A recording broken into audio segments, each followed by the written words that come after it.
Kane kecing itu kana Jongki Khun sim ki belatangan bah ka porslap. Kerjang jong kesim kadi kasaro bat kesyong kasa halor jong uding soping.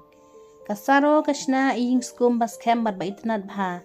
Kadang makan yok ban syong ban salang bagi Khun. Namar bagi Khun saro kim pat nang ban her ne ban iwat jingba melade. Dei ka Kmie bawan ra jingba meki bakin kadang. Ha kawi kasngi. Lawan usla bajur, ki Khun sorok la tangan bah bat kila yam sipapalat. Namar kim yok jingbam. Ka Kmie bapli kla perkat haba yam ki Khun. Ka Kmie kamla ban pet ya ki Khun haba ki yam. Ka Kmie kla kro ya ki Khun makin sengap Henry kim sengap satya namar kila tangan palat. Kat barang slam uslap ula nang jur. Ka Kmie kamla ban pen sengap ki Khun namar ka jing tangan Jongki. Deka Kmie kala perkat bakan nek kumno uslap ru bajur bat na ngan nek wat jing bam ki Khun. Kadang makin sengap no ka Jingiap Jongki. Hadin enda ka Kmie kala tep perkat. Ka Kmie kala her wot ching jong uwe ubri badan ying hajan klau. Uta ubri ude ubari ki sier bat ki we de kimrat. Bat urep de ki sok ki pai ha kepet jong u. Une ubri ula kek ki sok ki pai bat ubu de ukel habarenda namar utmu ban ledi.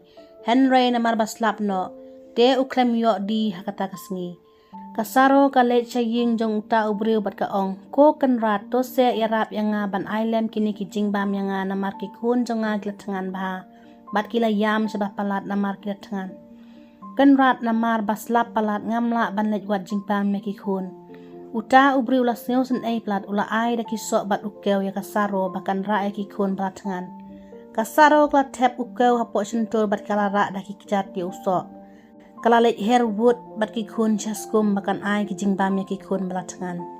Ki Khun saro ki tang syukdang ka kepo kila sengap jar bat kila kemen bah. Kila sedang yelek kai hala ying skum. Kane kecing itu kana ka ajing hikai yangi ba imei te imei. Imei imla ban syupet lada ki Khun ki tangan ki pang. Imei ibatur ningkong ya ki jing nak Bynta Jongki Khun.